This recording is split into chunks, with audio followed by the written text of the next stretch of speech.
And so there are two nutrients in particular that I would really suggest you pay attention to.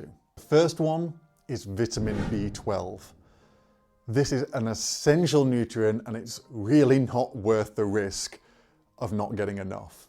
Vitamin B12 is essential for a healthy brain and nervous system. So if you end up in a vitamin B12 deficient state, you could be experiencing things like numbness, psychological problems like depression and anxiety, pins and needles, incontinence, and muscle weakness. And although many of these symptoms will improve with treatment, sometimes the damage can be irreversible.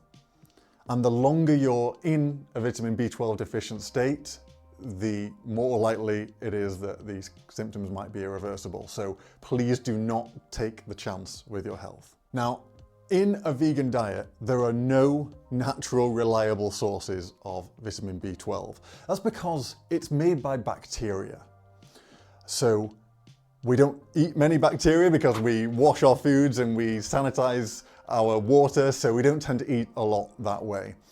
You can get it through animal products. That tends to be because animals are supplemented with vitamin B12 themselves through their feed, and that way the vitamin works its way into their flesh and their secretions like their milk or their eggs. So I think you are really best to take a vitamin B12 supplement, honestly, whatever your diet, especially if you're over 50 years old, because it is more common to be deficient in older people than younger for B12.